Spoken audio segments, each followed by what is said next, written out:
За өнөөдөр digital student гэдэг их гоё нэртэй байгааз. Юу гэж ойлгож байна? Юу гэж ойлгож байна?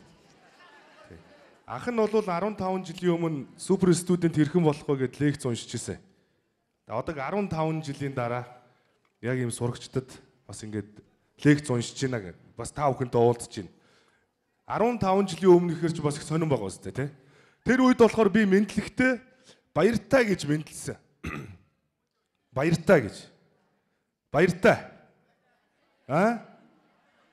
Яагаад ингэж баяртай гэж мэдлсэн бэ гэхээр ер нь хүмүүс чинь ингээ бие биетэйгээ уулзахаараа баярлахгүй, салахаараа баярлаад байгаа буруу байгаа. Тийм үстэй. Баяртай гэж салчгаар чинь нөгөө хүмүүс чинь яах юм? Чамаас нэг арай гэж саллаа да баяртай гэж салаа явчих. Уг нь энэ чинь уулзахдаа баярлж уулзах ёстой үстэй. Гэтэл сайн байцгаана уу гэж мэдлэгч айгу утгагүй юм санагдаад байна. Яагаад тэгэхээр та нар сууж гин үү? Та нар сууж гин үү? Намайг та нар ямар асуулт асуусан гэж бодож байна? Ойлгомжтой асуултыг асуугаад байгаа үстэй. Тэгэхээр би сайн байцгаана уу гэхээр чи ойлгомжтой та нар сайн л байгаа байхгүй.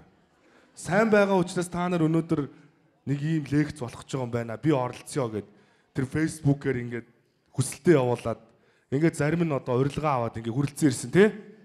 Тэгэхээр би та нараас сууж гин үү гэж асуудагтай адилхан энэ асуултыг сайн байцгаана уу гэдэг асуулт бол надад илүү бахаа гэж бодоод ахын та нартай баяртай гэж мэдлээ. Та нартай уулзсандаа би их баяртай байна. Баяртай гэж. Тэгээ та нар бол ингээд нэг та нар чинь бол ингээд улсын хурлын гишүүд ихээр ингээд юу гэж ойлгодог вэ гэхээр энэ юу гэж ойлгох вэ? Энэ ер нь баг бид нартэй хэл нэвтрэхгүй хүмүүс баг гэж ойлгох гэдэг тий. Тийм биз? Одоо эдгээр чи одоо их тэн баг л одоо бид нартэй ярилцахгүй байх, бид нартэй баг ойлголцохгүй байх гэд тэгж ойлгодог уу? Тэгэхээр би өнөөдөр яг өөрийнхоороо яг та бүхэнтэй байгаагаараа дээрэс нь би үнэхээр чин сэтгэлийнхаа үгийг та бүхэнтэй зүгээр л ярилцъя л гэж бодсон. Тэгээ би өнөөдөр яг одооноос 15 жилийн өмнө энэ супер студент хэрхэн болох вэ гэд лекц уншаад ингээд залуучуудыг цуглуулад ингээд ярьж ирсэн. Тэр үедээ шилдэг оюутан яаж болох вэ? Шилдэг яаж одоо сайн сурах уу гэж. Та нар хүмүүсээс асуудаг үстэй. Яаж онц сурах вэ? Тэ? Яаж баяжих вэ? Яаж мөнгөтэй болох вэ? Яаж турах вэ? Тэ? Яаж царайлаг болох вэ? Тэгдэг үстэй. Дандаа тэгж асуудаггүй. Тэгээ та нар бол англи хэл сурахын нууц нь юу вэ гэдэг лекцэнд бол бүгдээр яваад очичдаг үстэй. Тэгэхээр сурахын нууцыг олж авахын тулд ингээ бүгдээр очоо сонсдог. Тэгээ яаж ярьж сурах вэ гэж асуугаад өгдөг те бас тэгдэггүй. Олны өмнө гараад яаж ярьж сурах вэ гэд.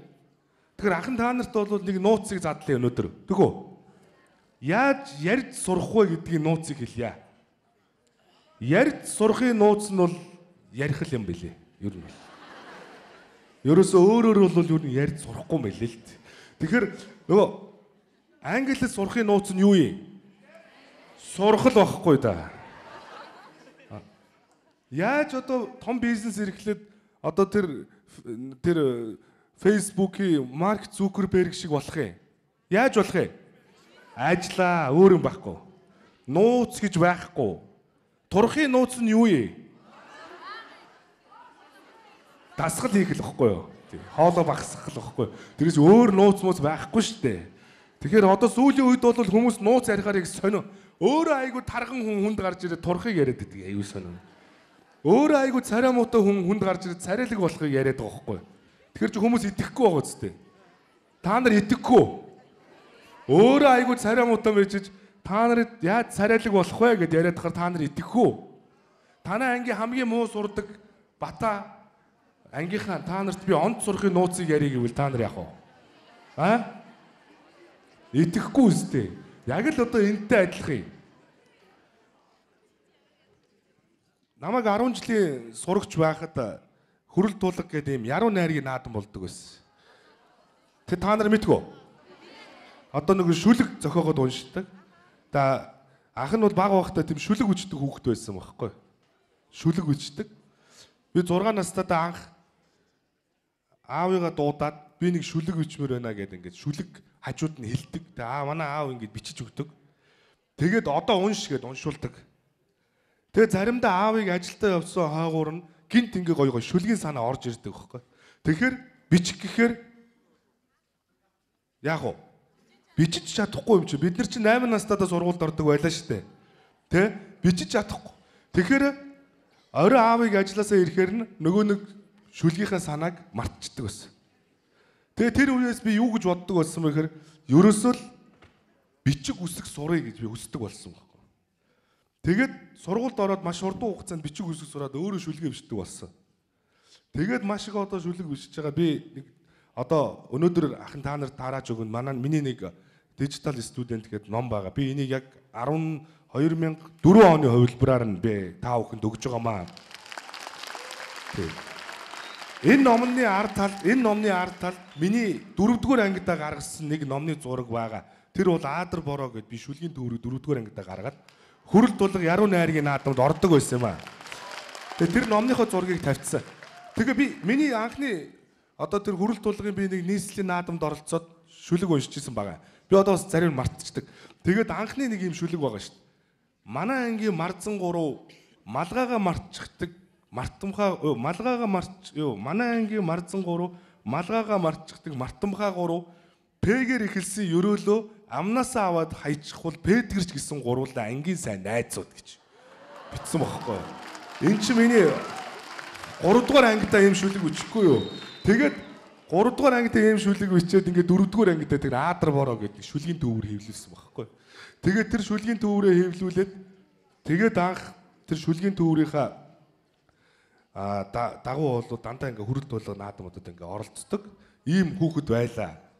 Тэгээд явж исэн чи 7-р ангид ороод эхэлсэн чинь бидний үед ч юм байна шүү дээ. Одоо та нар ингээд нэг ямар дуучид сонирхдаг. Одоо та нарын ингээд дуртай дуучид байна шүү дээ, тий. Тэгэхээр яг энэ тэгэнгүүт би болохоор 7-р ангидаа тэр чинь манай үеийнхэн чинь болвол нөгөө анги болго хамтлагтай байсан үе байхгүй юу? Ангид бол нэг 3-4 хамтлагтай байхгүй юу? Бүгдээрээ. Тэ? Нэг байрны орцонд бол бас нэг 2-3 хамтлагтай. Тэгээ бид нар ч юм бол одоо та нарын үеийнхэн шиг ийм нөгөө нэг эртдүүцийн ийм нарийнхан өмд өмсдөггүй байсан шүү дээ. Бид нар ч нөгөө нэг шуудаа тэгээ өргөн өмд өмсөд том малгайтай цамц өмсөд тэ? Ингээд дуулдаг байлаа шүү дээ бид нар ч тэ? Тэгээд ингээд яг тэр үеэс авахуулаад би нөгөө шүлгээ хүмүүст уншиж өгөх гээд айгу хичээдэг. Миний шүлгийг сонсоотгооч гээд. Хүн болгон шүлгэнд бас дуртай биш те. Тэгсэн мөртлөө дуунд дуртай байдаг. Дууны шүлгийг сонсохоор энэ айгу гоё өгтөд дуу штэ гээд хүмүүс тэгдэг те. Гэтэл яг хүний шүлгийг сонсоо ойлгодог. Тэгээ би шүлгээ хүмүүст ойлгуулах гээд ингээ уншиж өгнө. Тэгэхээр ерөөсөө зарим нэг ойлгохгүй. Тэгэхээр би тэр 7-р ангид байхдаа энэ шүлгийг ер нь дуу болгол яасан гэж бодохгүй. Энэ шүлгээ ер нь дуу болгоё гээд тэгэнгүүтээ тэр үед чи одоо нэг энэ яг энэ одооны та бүхний зарим нь сонсдог одоо энэ манай хип-хоп те урсгал байна шүү дээ. Үгэлдэг. Энэ үгэлдэг дуу чинь бүр модонд орохгүй. Тэгэхээр нь яг тэр үед ах нь бол яасан бэ гэхээр тэр нөгөөний битсэн шүлгүүдээ дуу болгохгүй юу? Үгэлэхгүй юу тэр дуу шүлгээрээ. Тэгээд ингээд дуулж хагаад тэгээд тэр дууга хүмүүст ингээд дуулаад яасан хүмүүст хүрээд тэгэнгүүт чинь тэр дууг нь сонссон хүмүүс болохоор миний дууны шүлгийг айгүй тийм гоёор хүлээж авсан. Энэ айгүй гоё шүлэгтэй дуу байна. Тэгээ энэ дуунд би их дуртай болчлоо ч гэдэг юм. Тэгээ би дуучин боллоо. Тэгээ дуучин болчихгүй юу? Яасан гэсэн чинь тэр чинь бичиг үсэг шүлгээ өөрөө бичгийн тулд бичиг үсэг сурчихгүй юу? Тэгээ бичиг үсэг сурчаад ном гаргаад шүлгээ хүнд ойлгуулах гэж явж исэн чинь хүн болгон шүлэг мэдэхгүй болохоор гинт дуу болгоод тэгээ дуучин болчдөг байхгүй. Тэгээ дуучин болчоод явж исэн чинь та нар ч одоо бас YouTube Movies миний одоо бас бичлэгийг энэ тэр дуу мууг бас сонсч болно шүү дээ. Та нарын ямаас ах ихч мах энэ чинь бас сонсдгол байсан л байлгүй дээ. Тэгээ та нарын яриагаар бол бас тэр үедээ бол би бас нөгөө нэг краш байсан юм билээ л дээ. Одоо ч өнгөрчээ. Тэгэхээр та нарынхаар бол шүү дээ. Тэгэхээр ер нь бол тэр үедээ тийм байжээ л гэдэг шүү дээ би. Тэгээ та нарын ах эгч нарын үед бас цагтаа цалгиж явжээ бас. Дуу муу дуулдаг байжээ. Тэгээд дуулаад ингээд 2 3 CD видео гаргаад. Боо юм боллоо штэ тэгж. Тэгээ явж исэн чинь их сонир үйл явдлууд араас өрөөсөн штэ. Одоо миний даан чинь клип алгалаа л да. Миний хальт харуулчул гэсэн чинь. Тэгээ дээр миний клип байвал нэг нь тавьчаа штэ. Өө тэр байна. Ийм л юм байна. За. Ийм л юм байсан штэ. Энэ ч одоо миний удаа байна.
За, нэг юм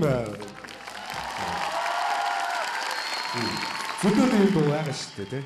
Одоо миний тэр анхны нөгөө нэг дуу байгаа шүү дээ. Өө Тимон чи бол саг залуу гэдэг чинь. Бас тий. Би чинь Тимон ах нь байна. Зүгээр би нэг ийм сайхан дурсамжаал би ярьж шүү дээ, тий. Ингээд 2 CD гаргасан. Тэгээ тоглолт хийгээд ингээд тухайн цаг үед миний өө Тимон чи бол саг залуу чиний нүд хөмсөг огтд таалагддаг гэдэг дуу байгаа шүү дээ. Тэгээ тиймэрхүү олон дуунууд байгаа шүү дээ. Тэгэхээр иймэрхүү тэр шүлгээ дуу болгох гээд үдсэн байгаа үстэй. Тэ чиний л өмнө гунига баяраар бүрээд чамдаа очихыг хүслээ. Бид нар бол тэр үед чинь тэр нэг охин таалагдах юм бол гоё юм ярьдаг байлаа шүү дээ. Зүрхнээс жуурсах, аялгауг үүрээд зүүдэнд учрах Мишель чам руу хүрээд гэж. Чиний л өмнө гунига баяраар бүрээд чамдаа очихыг хүслээ байсан шүү дээ.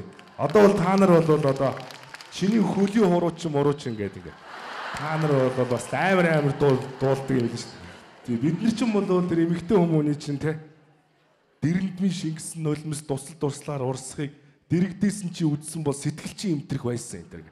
Сүртэй юм байсан байгаа. Дэрэндээ шингэтэл ойлцсон байгаа шүү дээ. Хүн дурлаад. Тэгээ тийм юу яйл шүү. Тэгэхээр та нар бол одоо өнөөдөр нарийн явж байгаа шүү. Хөлийн хуруугаар хүртэл орсон. Би өөрөөс та нарын сонсдог дуунуудыг сонсоод тэгдэж шүү. Тийм. Та чиний хөлийн хуруу ямрыг би хармаар байна гэж. Яа, тийм дуу муунууд хийд болоод ш цаанч. Тэгэхээр чин та нарын үед бол ингээд шууд хайнга явж байгаа хөөхгүй тий. Бид нар бол айгүй тийм холоос тий. Айгүй гоё эмэгтэй хүний чинь тий. Ингээл би мич одоо эхнэр мэхнэртэйг анх танилцахдаа одоо шүлэг бичиж илаа шүү дээ. Тэсэн чинь тэр мэрч бол айгүй энгийн айгүй тийм урангийн халилтай байлаа шүү дээ. Имс охид чамд атаархаж толныхоо өмнө эргэлдэж гэдэг. Ээж аавдаа гомдоод цорхиртл уйлаг гэж. Сайхан төрхийн зовлон тэд мэдэхгүй шиг сайхан төрхийн зовлон тэд бас ойлгохгүй гэж. Тэгээ бас ингээд зүртэй байсан байгаа аахгүй юу? Тэгээд эний чинь нөгөө ингээд дуу болгоцсон чинь хүмүүс дуулаад та нар хүртэл дуулаад би бас баярлж байна. Манай сүүлд энэ чинь 2005 оны дуу байхгүй юу? Энэ клип 2005 он шүү. Одоо 14 жилийн өмнө дуу. Тэгэхээр 14 жилийн дараа манай нөгөө Экул эний чинь аваад дуулсан шүү дээ. Тэгээд нөгөө Экул чинь нөгөө нэг дуулсан санаж гэнэ үү? Тэгээ би бас нөгөө манай нэг Жими чинь намайг дуу мөн дээр яадаг ямар Тимон мемон гэж дуулаад та нарын үед би бас амьдраад байгаа байхгүй. Би бас GD бас баярлаад идэв яах вэ. Бас миний найз бас намайг гоё дуулаад те. Тимоно чи бол юу яас ийсэн гэ намайг чинь дис хийж байгаа шүү дээ. Тэнгүүд нь одоо би амар Дисэлтэй шүү дээ одоо. Одоо тэгвэл дими бах гэж одоо тэгээд. Тэгтээ би бас найзд их баярлалт ингээд та нарын үеийнхэнд би амьд байгаа байхгүй. Энэ Тимон гэж нөхөр эвгүй нөхөр байж тээ. Тэр чинь би байна. Гэдэг юм л ярих гэдэг байхгүй. Тэгээ ингээд тэр дуунуудыгаа ингээд хүнд хүргээд явж байхгүй юу. Тэгээ би чи оюутан боллоо. Тэгээ оюутан боллоо. Тэгсэн чи оюутан болсон чинь би чи өөр 10 жилд болвол 1-ээс 10 дугаар анги худлаа өнгөрөө яахгүй дээ. 1-ээс 10 дугаар ангид би өөр нь би авч үзээгүй. Би ерөөсөө нэг ч хичээл дээр биетэй гарч үзээгүй. Тэгээ дандаа 8 юм аа. Асуугаарай.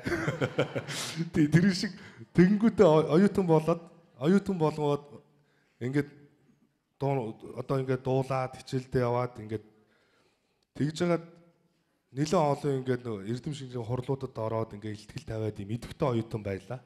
Тэгээ 2006 онд Alma Mater гээд одоо энэ слайд руу орчоо.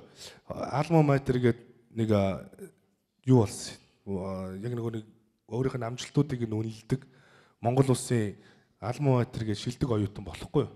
Тэгээд би хүмүүст ер нь яаж энэ шилдэг оюутан байх вэ гэдэг зүйлийг ярих уу гэдээ анх нэг супер студентийг номыг гаргасан тэр үедээ. Тэгэнгүүтээ яасан бэ гэхээр тэр супер студентийг ингэхгүй одоо ийм хүүхэд байсан байж төхөөрхөө тэр дунд нь Баянзүрх дүүргийн 97-оны хөдөлмөрийн авраг гэж байгаа шүү дээ. Ийм нөхөр байсан байгаа юм да. Тэгээд ингээд энэ хар Alma Mater-д ингээ оны шилдэг оюутан болсон юм. Миний ард одооны манай их хурлын гишүүн оюун хоорол одоо ерөнхий сайдаас алтан уяггүй ингээд ерөнхий сайдаас амар жаргал байна тэр сууж. Ингээд анх оны шилдэг оюутан болоод тэгээ ер нь хүмүүст яах вэ гэд. Тэгэд намайг ч нөгөө оюутнууд л өөрсдөө намайг ингээд сайн одоо юу гэдэг хичээлдээ сурдаг оюутан гэж мэдхээс биш масс тэр нөгөө бусад хүмүүс бол намайг бол дуучнаар л мэдэн штэ. Тэгэхээр нь би ер нь дуулдаг хүн нь өөрөө хүмүүст бас зөвлөгөө өгөх юм бол хүмүүст бас илүү хүрэх юм байна гэж бодоод анх нөгөө дуулдаг байхдаа тоглолт биш лекц уншсан байхгүй. Тэгсэн чинь одоо би тэнд супер студент хэрхэн болох вэ гэд лекц уншлаа. Тэр үедээ. Тэгээ хүмүүс энэ UB Балсын заал нь 3,000 төгрөгөөр плед аваад орж ирээд үзсэн байхгүй. Тэгээд ингээд та нар шиг тэр үе манай оюутнууд та нар шиг үнэгүй үзээгүй 3,000 төгрөгтөө үзэхгүй. Тэгсэн чинь ингээд бүгдээрээ ингээд гар утасныхаа гэрэлд миний лекцийг биччихсэн зүйлийг би юусоо мартдаггүй. Тэгээ би надаас одоо маш их санаа авлаа да. Сайхан одоо лекц боллоо гэ би үүдэнд гарч илаа. Тэгсэн чинь энэ учралч станаар авдаг нөхөр юм аа. Ста амны фигүртэй нөхөр гэдэл ярьж ин зарим нь тэгэл зарим нөхдүүд энэ зогсож чинь юу ярих нь гэсэн чинь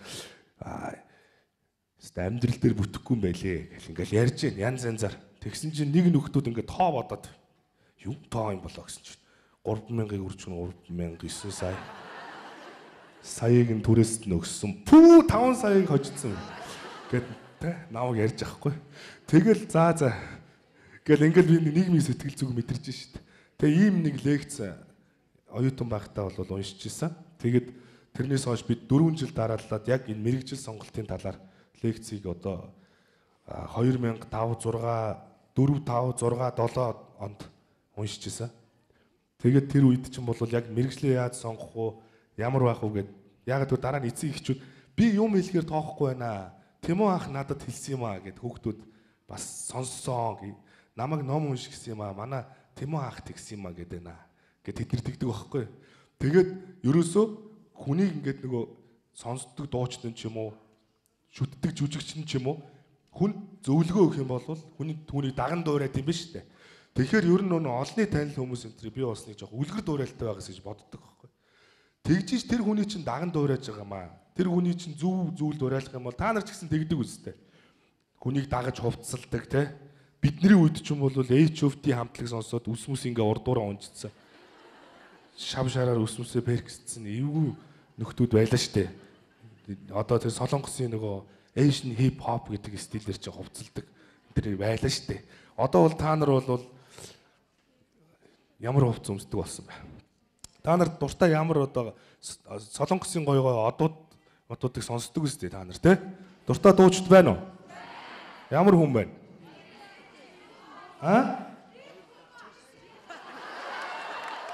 Химбэ? За. Тийм л байгаа юм л да. Тий.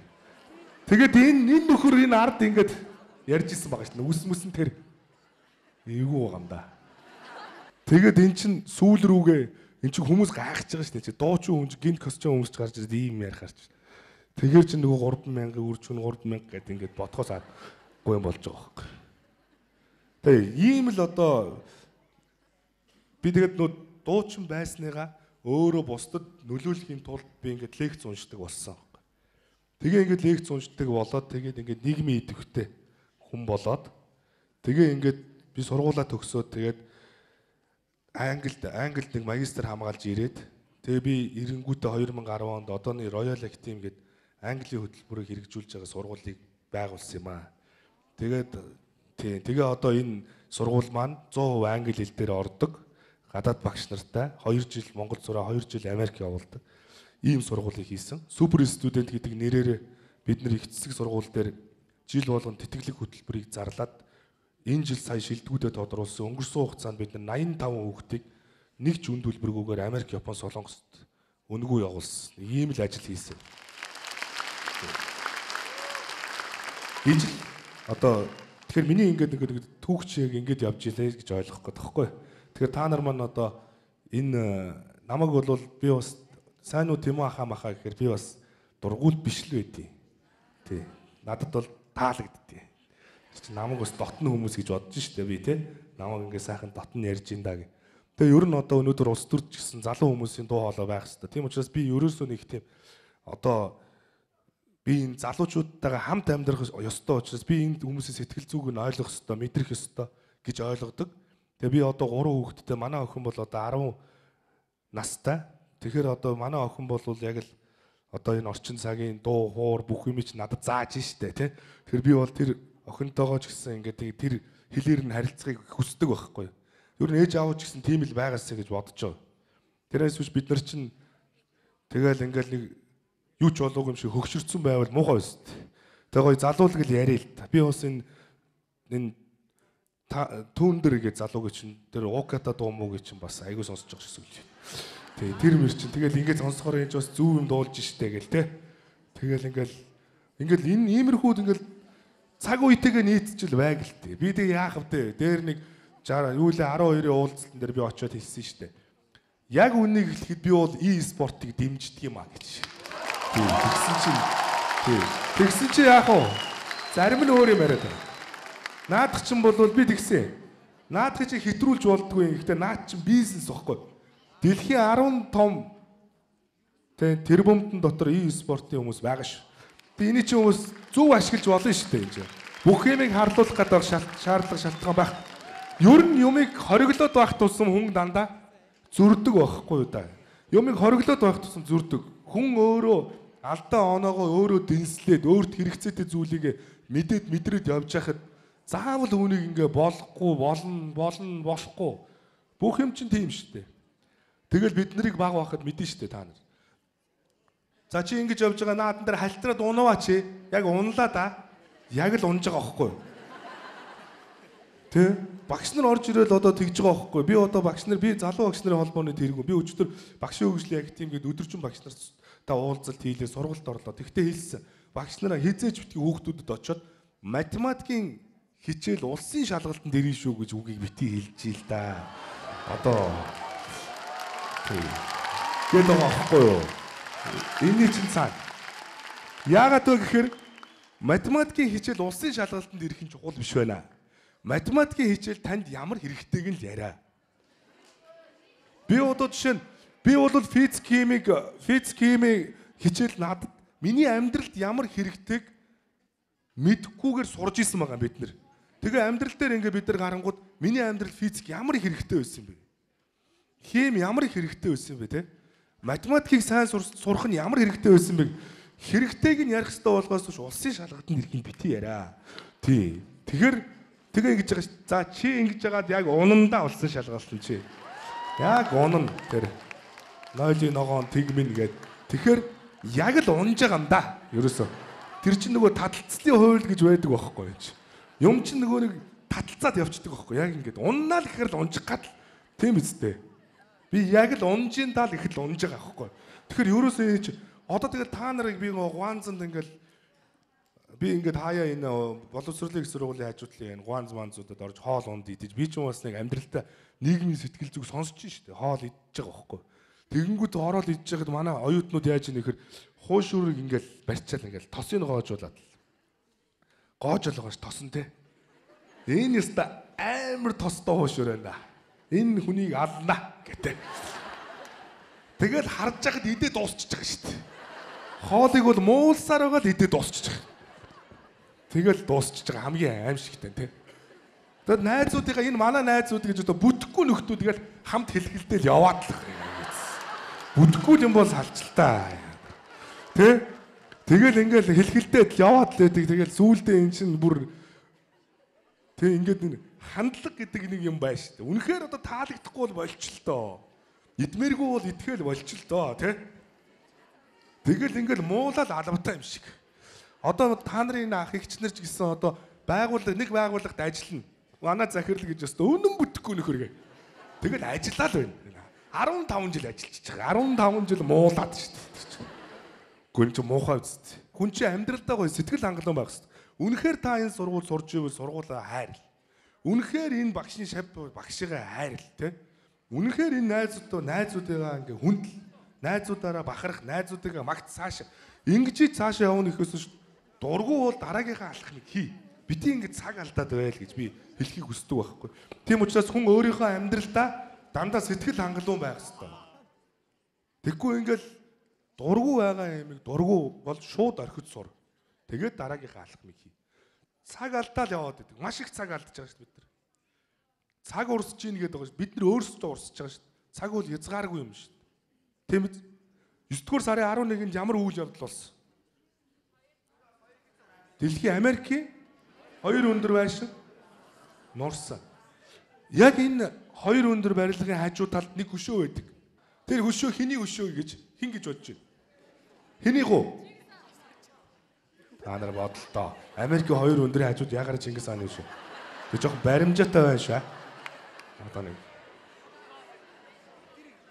Манай нэг багш надад хэлж ирсэн. Хүн бол тэнийг байж болно гэж. Яасан? Тэнийг нууд сураа гэж. Тэнийг байгааг зөвшөөрж байгаа. Тэнийг нууд сурах хэрэгтэй гэж. Тэгээд олонний дунд ингээд нэг Facebook мөг дээр одоо нэг юм гажиг нөхдүүд гарч ирсэн байна шүү дээ ингээд. Сайн байцгаана уу гэдэг. Ингээд гинт орж ирээ те. Тэгээд ингээд сайн байцгаана уу гэл ингээд те хоолоо моолоо нэг гуншаалт. Тэ.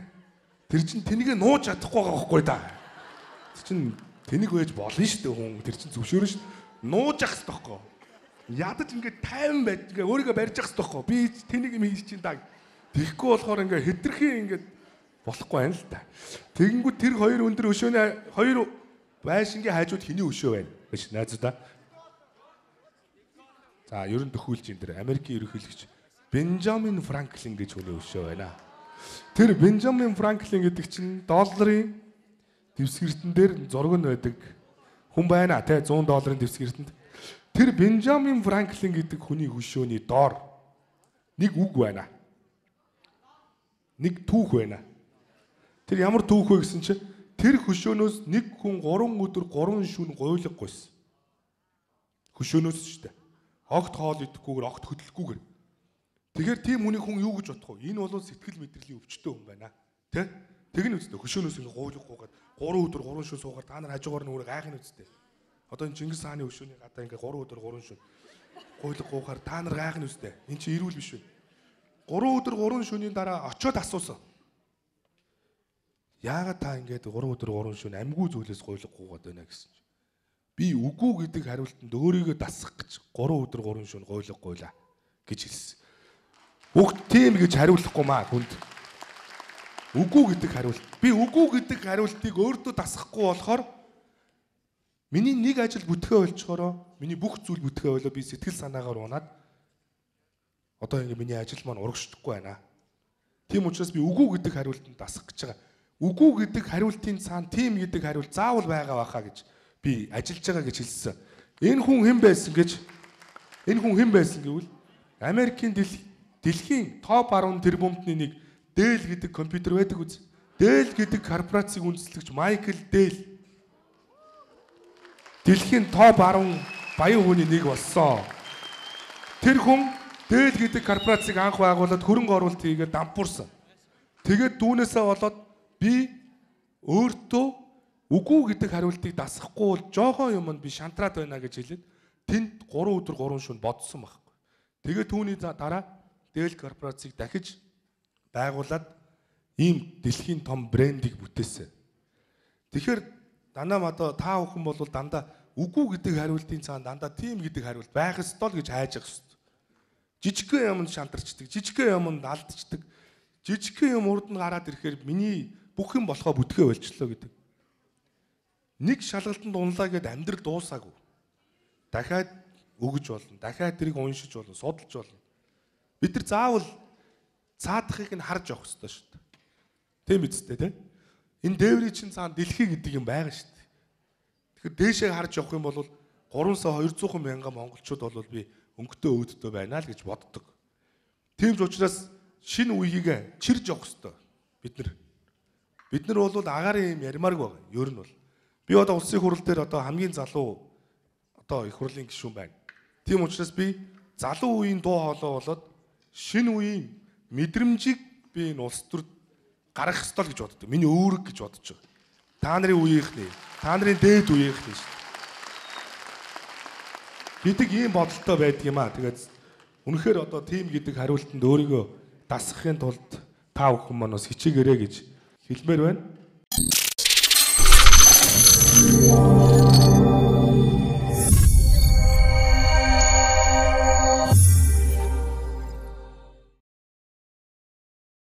Тэгэхээр би өнөөдөр ямар сэдвийн хүрээнд та нартай ярих гэдэг юм бэхээр саяны яригдсан сэдвүүд бүгдээрээ л ижилхэн л дээ. Generation гэж юу юм бэ гэж. Generation гэдэг бол зүгээр үе, тэ? Үе гэдэг чинь юу? Хүн ер нь үеэрээ л байд юм. 60-аад оныхны үе, 70-аад оныхны үе, 80-ад оныхны үе, 90-ад оныхны үе, 2000-ад оныхны үе. Та нар бол 2000 оны төлөөл, тэ? Тэгэхээр 2000 оны төлөөл. Бид нар бол 80-ад оны төлөөл, ингээ 90-ад оны төлөөл гэл ингээл байдаг шүү дээ. Энэ хүмүүсүүд дандаа үеэрээ л явдаг.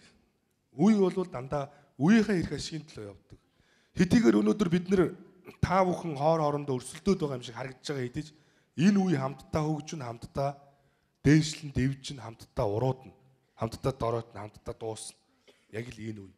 Нэг хүн өнөөдөр энд нэг их одоо мандан бадарлаа гэд энэ үе түүнийг дэмжихгүй бол тэр хүн ямар нэгэн амжилтанд хүрэхгүй. Тийм учраас үе гэдэг ийм үеийн солилцол заавал байдаг. Тийм учраас өнөөдрийн энэ generation timeline гэдэг чинь юу юм бэ гэхээр ерөөсөө бид нар үеүүдийг ингэж ангилж байгаа. 1883-аас 1900 он гэж. 1901-ээс 1927 он гэж. Тэгээд 25-аас 39 он гэж. Тэгэхээр би шууд одоо 40-с 1959 оныг л одоо бас та бүхэнд ярих гэж бодож байна л да. Жишээ нь 40-с 59 онд юу болсон гэхээр Дэлхийн 2 дугаар дайн дууссан тий. 45 онд Дэлхийн 2 дугаар дайн дууссан. Тэгэхээр Дэлхийн 2 дугаар дайн дууссаны дараах нэг юм үе байна шүү дээ. Тэгэхээр дайны дараах үе гэдэг бол ямар үе байх вэ? Ямар үе байх вэ? Мэдээж одоо дайн дажингүй инх тайван болцсон. Гэхдээ маш их зовлон үдцсэн. Ийм үе мөн биз дээ. Дээрээс нь тийм хувьсгал чанартай тий. Бүгдээрээ тэр чинь нөгөө нэг дайны дараах учраас бүгдээрээ дайнд оролцсон, зарим нь оролцоогүй ч байсан гэсэн юм хувьсгалж их оронч юм үзэлтэй. Дээрээс нь юм санаандаа тулгуурласан. Дандаа ингээд нэг юм шин санаа гарах. Яг тэгэхээр дайны дараа бол маш их хор хөнөөлөг намсан шүү дээ. Ард түмэн болоод тэр улс орон. Тэр зүйл болгоныг дахин бүтээх шин санал санаачлагыг ингээд эрэлхийлж ирсэн. Бүтээн байгуулалтын он жилүүд энд үргэлжилдэг. Тэгэхээр өнөөдөр манай улс бол 1961 онд нэгдсэн үндэсний байгууллагад гишүүнээр хэлсэн он цаг үе хүртэл манайх 45 онд Дэлхийн 2 дугаар дайнд дууссаны дараа Монгол улс 24 онд яасан? Анхны үндсэн хуулиа баталсан тийм. Тэгэхэд Монгол улс 21 онд ардын хувьсгал гараад Монгол улс бүгд найрамдах Монгол ард улс болоод ингээ 24 онд үндсэн хуультай болоод явсан хэдий ч хажууд хөрш хятад улс манай тусгаар тогтнолыг огт зөвшөөрөөгүй байсан байхгүй. Тэгээд 45 оны дайн дууссаны дараа 46 оны 1-р сард Монгол улсын тусгаар тогтнол бүрэн эрхт байдлыг хятад улс зөвшөөрсөн баг. Ингээд түүний дараа маш олон улсууд манай улсын тусгаар тогтнолыг зөвшөөрсний үндсэн дээр нэгдсэн үндэсний байгууллагын гишүүн орон болсон. Яг энэ зовлон бэрхшээлийг бид нар хамтдаа дууссан. 45 онд Сталин, Рузвельт, Черчилль гэдэг 3 хүн ялтын хэлцээр гэдэг уулзалтыг хийсэн. Энэ одоо манай сонгон хайрхны 21-р орол Чингис Сосогийн урд байгаа те. Тэр 3 хүн. Тэр 3 хүний өшөөл түүхэн зураг төгшөө байхгүй. Тэр 3 хүн Монголын тусгаар тогтнолыг зөвшөөрөх үгүй юу гэдэг асуудлыг ярьсан. Тэр ялтын хэлцээр. Сталин гэдэг хүн Монголын тусгаар тогтнолыг зөвшөөрөх юм бол хятадыг бид Японоос чөлөөлнө гэдэг асуудлыг ярьсан. Ингээд тэр 3 хүн хоорондоо хэлэлцээд Монголын тусгаар тогтнолыг зөвшөөрөх асуудлыг ярьж ялтын хэлцээр бий болсны дараа 46 онд хятад улс манай улсыг хүлээн зөвшөөрсөн юм. Тэгээд өнөөдөр түүний буйнаар өнөөдөр Монгол гэдэг энэ улсад тусгаар тогтносон улсад хил хязгаартай улсад өнөөдөр үндсэн хуультай улсад нүүбийн албан ёсны гишүүн оронд бид нэр инх тунгаа аж төрж амьдран сууж байгаа шүү дээ. Тэрнээс биш бид нэр өвөр Монголыг харалтаа ямар сайхан байгаа юм бэ? Тэгээ Бурайдыг харалтаа ямар сайхан байгаа юм бэ гэд бид нэр яриад байдаг. Тусгаар тогтносон улсын жаргал гэдэг бол том асуудал шүү дээ. Энэ бол тусгаар тогтносон улсад амьдрна гэдэг бол та бүхний хувьд хамгийн том зол завш. Тэгэхээр ийм он цагуудыг бид нэр baby boomer гэсэн одоо энэ үеэр нэрлэдэг. Энэ нь юу вэ гэхээр ерөөсөө дайны дараах үеүүдэд илүү их эв нэгдэл хамтын ажиллагаагаа нэмэгдүүлэх, шин санаа гаргаад бүтээн байгуулалтыг хийх, тэ? Baby boomer гэдэг шиг нөгөө нэг baby л байгаа шүү дээ тэр. Тухайн улсууд чинь бүгдээрээ тэ дайнд нэрвэгдсэн, ор хөнөөлийн амсцсан. Тийм биз дээ. Тэгээд дахин төрж байгаа үйл явц байхгүй юу? Ийм үеүүдийг ингэж нэрлэдэг юм аа. За энэ 60-аас 79 он гэж байгаа. Энэ болохоор улс төрийн шилжилт болон капитализмын хөрсөн дээр төрж өссөн. Тэдний гол онцлог бол материалист үзэл давамгаас өрсөлдөөнийг эрхэмсэн. Бие даасан шинжтэй хүмүүс. Энэ үеийн хүмүүс гол төлөв нийгмийн давхарга байр суурийг нэлээдгүй үн цэнтэй тавьж брэндээр нь чамирхдаг, дээдсийн хүрээлэнд орохыг эрхмэлдэг гэж. Ер нь бол энэ 60-аас 79 он гэхээр харьцангуй дэлхийн 2 дугаар дайны дараа ингээд улс орнууд сэргэж эхэлсэн. Европын хүчтэй соёлууд нэвтэрсэн. Тэгээд одоо улс орнууд дахин сэргэх үйл явцууд нь ингээд сайн хийгдсэн учраас түүнд нөгөө улсуудын өрсөлдөөнүүд бий болоод ийм брендийг бүтээх, технологиг гаргах, тэгээд ерөнхийдөө одоо нэг юм шин төвшөнд гарах. Бид нар чи арай нэг соёлт иргэншил рүү явж штэ. Тийм үе рүү явах юм үе нь гарч ирж байгаа байхгүй. Манайх 60 онд 3 дахь одоо үндсэн хуулиа баталсан. Тэгээ манайх ч нөгөө нэг аж үйлдвэржилтийн ажлуудыг эд эхлүүлж ирсэн. Ийм одоо нэг хөдөлмөр бүтээлийн он жилүүд бол энд хамаардаг. Тэгэхээр эдгээр хүмүүс болохоор ерөнхийдөө нэг тийм бие даасан байдалтай, дээрэс нь тийм брэнд үн цэнийг бүтээх ийм одоо амбицтай ийм хүмүүс байсан байж.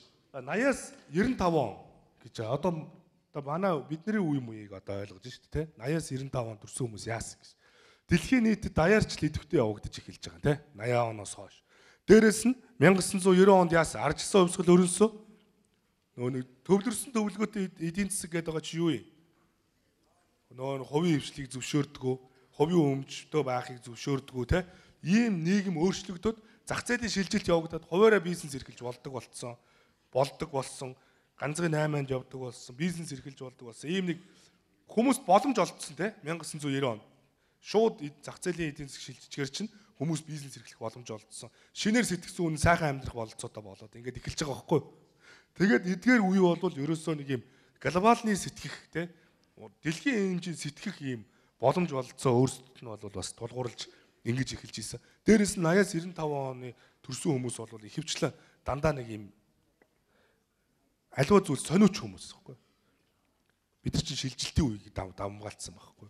Жишээ нь те 90 оноос хойш тэгээ сургуульд орлоо. Сургуульд ороо байж исэн чинь тэр чинь кирилл үсгээр хичээл зааж агаад монгол бичгээр хичээл заадаг болоод тэгээ байжсэн чинь орос хэл ороод тэгээ орос хэл ороо байжсэн гинт англи хэл ороод тэгээ энэ чинь ингээд асар их юм сонин шилжилтийн үе байхгүй.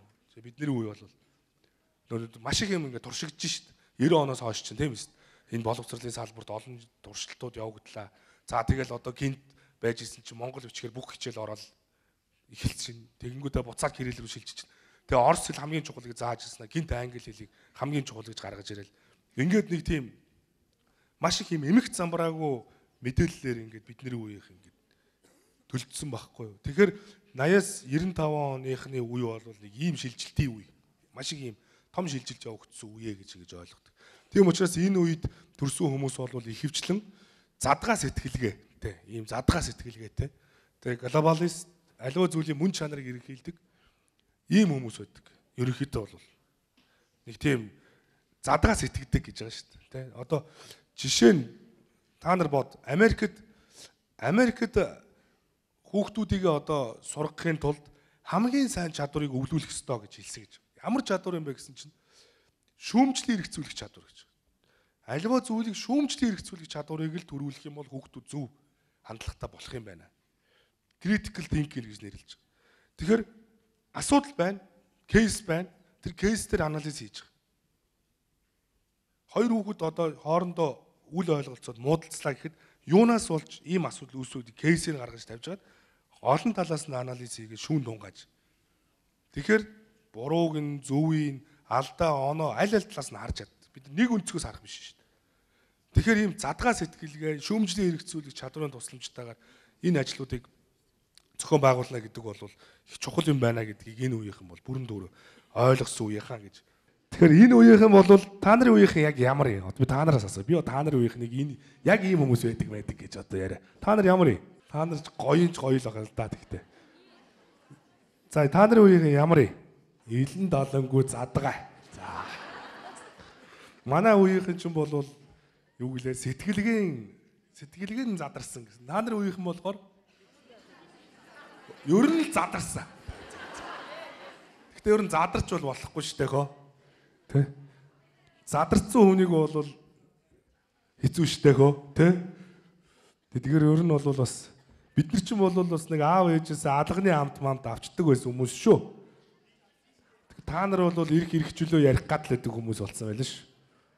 Айгүй бол аав нь авчираад нэг бүсээр оруулах юм бол аавыгаа цагдаад өгч мэдхэр л байгаа. Тийм байна уу? Арайч тэхгүй гэж юу? Тэгэхээр энэ үеийнхэн болохоор та бүхэн бол энэ зүгээр юм хөрөвдөг сэтгэлгээ байхгүй. Ерөөсөө тэ маш урд хугацаа. Монголчууд нэг онцлогтой хүмүүс. Энэ адапт хийнэ гэж ярьдаг байхгүй юу? Адапт хийх буюу ингэ дасан зохицдог. Манайхан ч маш амархан дасан зохицдог шүү дээ. Та нар мэдэх үү? Би монголоор маш муу ярьдаг гэдэг. Ингээд нэг нөхөр надад ярьлаа. Би монгол хэлээ муу гэдэг. Монгол хүн шүү дээ. Ой, энэ нөхөрчүүд Америк гадаад дотоодоо төрж өсөөд бүр баларсан юм байна. Хөөрхи аргагүй гэд. Миний найз чи хэдэн жил боллоо гэс 5 сар гэж авч ийн. 5 сарын дотор монголоор муу яриад гэдэг ингээд явдаг. Муу амархан адапт хийдэг гэж байгаа шүү дээ. Солонгост очихоор ялгахтаа болчихно дотор ороод. Тэ? Яг солонгос хүн шиг болчихно. Солонгос хоол идэл яг солонгос царай мариатай болоод яг солонгосчууд шиг болчихдог. Тэгээ Монгол дээр ирэнгүүт яг Монгол болчихно буцаад. Явдал өөрчлөгдөд. Тэгэл маш амархан ерөөсөө оцсон газар очиод хөрөвчнө. Тэ? Манай хүүхдүүд чинь ингээд сургууль-мургуулаас шилжчихээрээ энд ангид байж байгаа л өөр сургуулийн нэг ангид очиж 3 хоногийн дараа яг хуучин шиг болц. За манайхаа энэ гэсэн. Ерөөсөө амархан дасан зохицдог. Энд чинь нөгөө эрсдэс уур амьсгалтай орны хүмүүс чинь ерөөсөө юм юмд амархан дасан зохицдог юм. Тэгэхээр ерөөсөө энэ дэлхийд дахин чинь биднийг хаагаад байгаа юм билээ ер нь. Ийм юмд ингээ амархан дасан зохицдог хүнийг. Нөгөө байгууллагынхаа соёлд ч нэвтэрчдэг, сургуульдаач дасчдаг те. Ингээд тэгэд дахиад өөр ажил алба авахаараа яг түүндээ дасаад явчихдаг. Тийм үстэй те. Энэ их сайн чадвар юм байна. Тэг хөрвөх чадвар гэж байгаа байхгүй. Та нарынхаар бол тэгээ хөрвдөг. Маш амархан ингээ хөрвчдөг. Энэ бол айгүй сайн чадвар. Дээрэс нь энэ үед чинь хамгийн том давуу тал бол энэ техник технологийн өсрөнгөө хөгжил үстэй те. Та нар ч юм бол одоо техник технологийн өсрөнгөө хөгжил дээр одоо төрсэн хүмүүс шүү дээ. Тийм үү? Тийм үү? За тэгээ нэг жоохон цоглог байл та энэ ч одоо өөрсдийнх нь үе юмыг нэг. Тэгэхээр энэ генерашн болгоноос ч нэг эрэлттэй мэрэгчлүүд өөр байдаг. Жишээ нь одоо энэ хараа энэ програм хангамж техникийн мэрэгчлүүд чинь тэр одоо бидний үеийнх дээр бол илүү байсан биш. Дата шинжээчнэр, судлаач нар, худалдааны менежерүүд, програм хангамж хөгжүүлэгч нар гэдэг. А боловсронгуй хувилбарууд гэхээр одоо та нарын үеийнхэн бол өмнөх миллениал гэдэг байгаа бидний энэ сэтгэлгэн зөөрөлсөн хүмүүсээс гол ялгаатай юм нь бол та нар бол бидний үеийнхний боловсронгуй болгосон хувилбарууд багхгүй. Та нар бол сайжруулсан хувилбарууд багхгүй. Тэ апдейт хийгдсэн та нар бол тэ. Та нар бол лицензтэй тэ. Тийм үстэй. Та нар бол бүгдээрээ лиценз албаасаар авцсан, апдейт хийгдсэн тэ. Бид нар ч юм бол анхных нь вершн гэж байгаа шүү дээ. Тий. Тэгэхээр та нар бол ингээ апдейт хийгдсэн бахар чи хурдан сайжирцсан. Тэгээ ер нь сэпүү мэпүү ч юм бол айн хурдан болсон байгаа шүү дээ. Тэгээ бид нар ч юм бол өөрсдийнхөө процессороор нүдэд өддөг. Та нар бол маш урт хугацаанд уншуулаад те гялцуулж байгаа үстэй. Тэгэхээр чин та нар бол апдейт хийгдсэн үеийнх. Тэгэхээр та бүхэн одоо мэдж байгаа. Жишээ нь энэ холбох эдийн засаг гэж ингэж байдаг. Та нарын үед бол би нэг зүйлийг одоо та бүхэнд эндээс хэлэх гээд байгаа.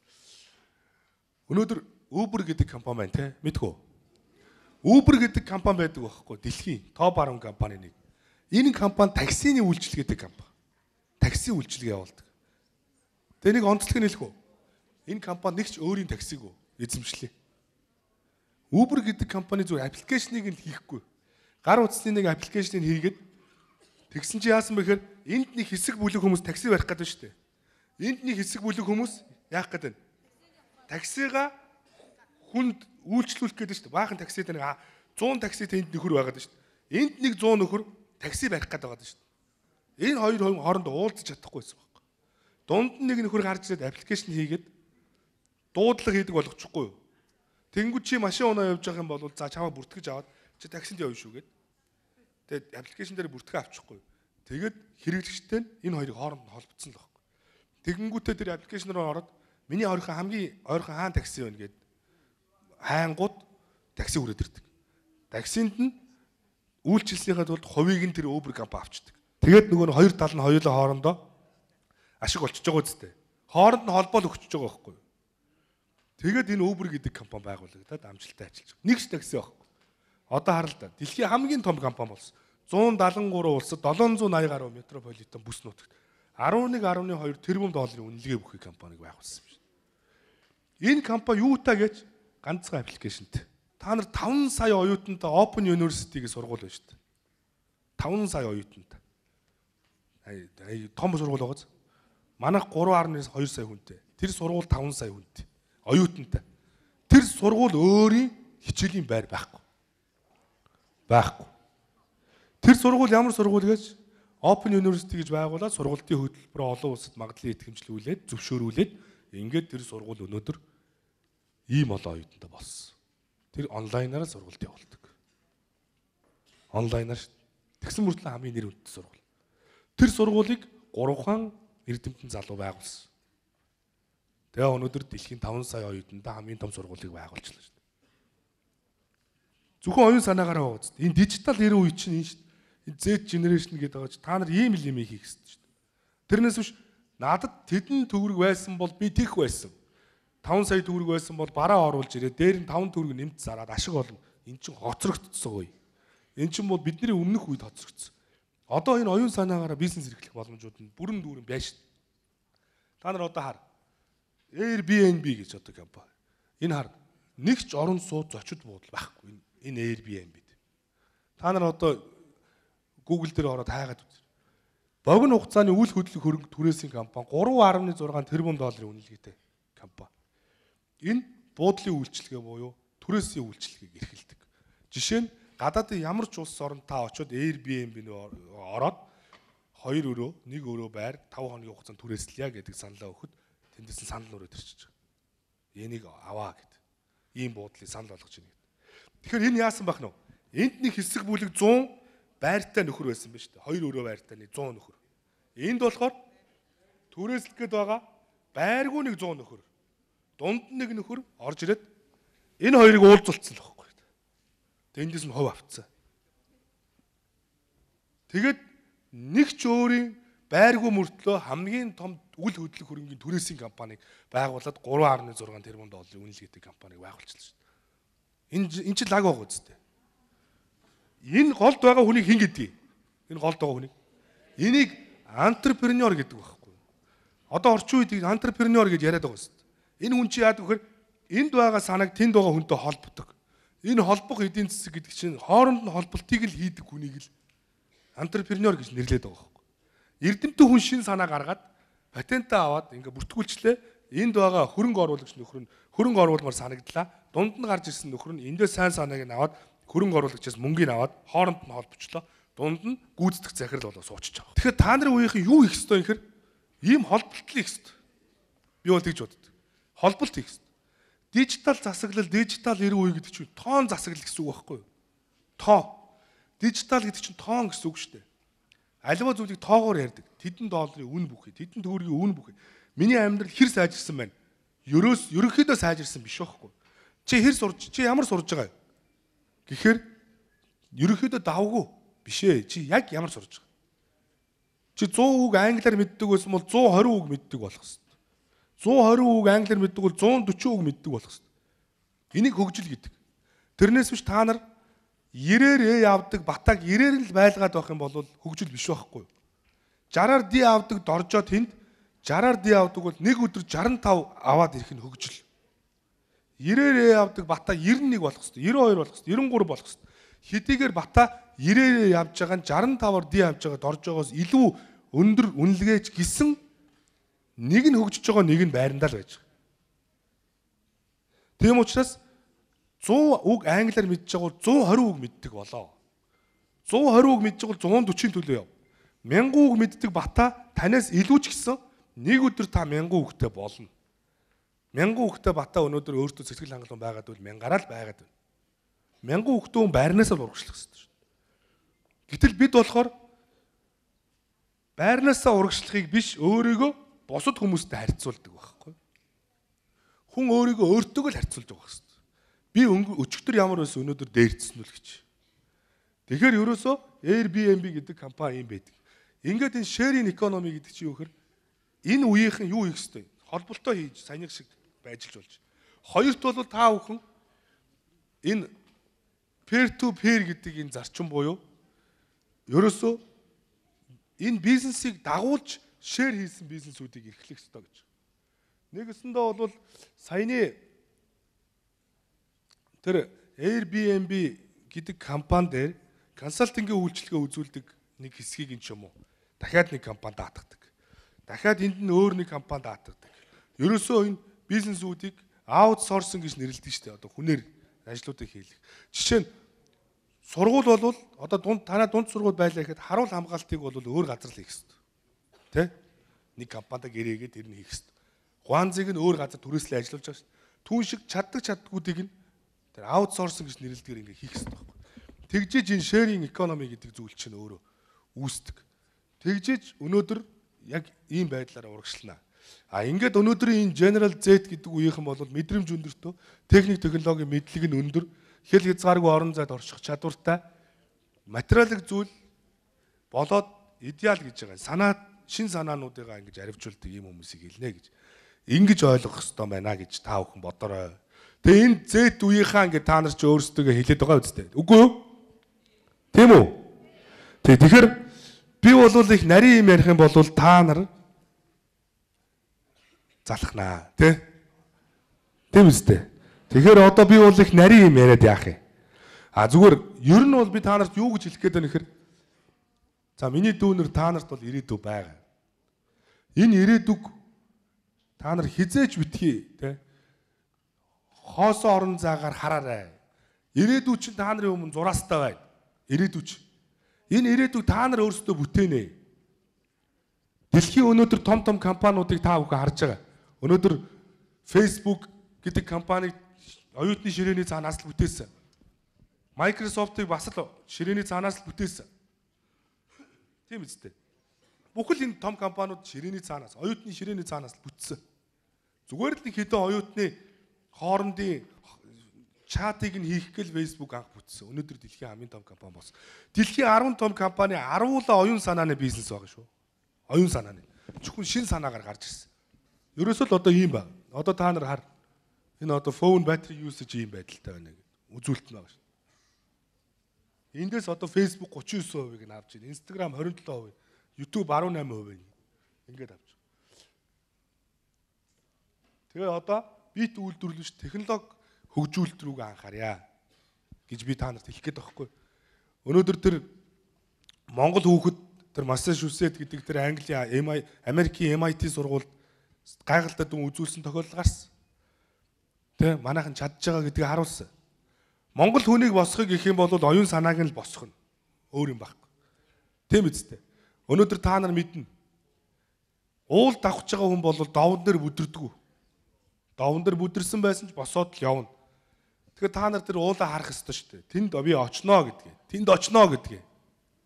Тэр тийшээгээ зүтгэх ёстой байхгүй. Түүний тулд та нарын ирээдүйн чинь гэрэлтэй гэгтэй байна. Та нар мэдээллийн урсгалаа тасрахгүй байна. Та нар технологиор дутахгүй байна. Та нар хинээс ч үгийг сонсч болж байна. Та нарт маш их эрхчлөө байна. Та нарт маш их одоо үүнийгээ дагаад хариуцлага байгаа байхгүй. Хариуцлага гэдэг чинь эрх үүргийн нэгдэл. Эрхээд л үүргээ хүлээ. Тэгээд хамтдаа энэ нийгмийг сайхан болгоё л доо, тийм үстэй. Монгол хүмүүс бас нэг эх орондоо сайхан амьдрий л доо. Тэг үүний тулд бид нэр ганцаараа чадахгүй шүү дээ. Хамтаараа чадна. Тийм учраас ах нь бас залуу хүний хувьд би та нартаа ийм санааг ойлгуулах юмсан гэж хичээдэг байхгүй. Надад өөр энд нэг тийм их том эрх ашиг юу гэдгийг байхгүй. Би зүгээр маш их цаг гаргаад та нартаа нэг уулзаад би нэг саналаа хэлчихсэн. Монгол эх орны маань энэ 408 зохисныг оюун санааны нар манд болтгой гэж би хүсдэг байхгүй. Тийм учраас би дандаа нэг ийм л юм ярьж байгаа. Би тийм инновацийн саяны хуулийн дээр Монголын бүх IT-ийн компаниудыг эхний 5 жил татвараас чөлөөлж байгаа. Ингээд энэ хүмүүсийг дэмжилт. Өнөөдөр тэр e-спортоор байна уу? Юугаараа байна уу? Үнэхээр тэр салбартад тууштай байгаад оргилд нь хүрнэ л гэж байгаа бол дэмжих ёстой. Дэмжих л ёстой. Гэдэг ийм сайхан бодол бол байгаа шүү.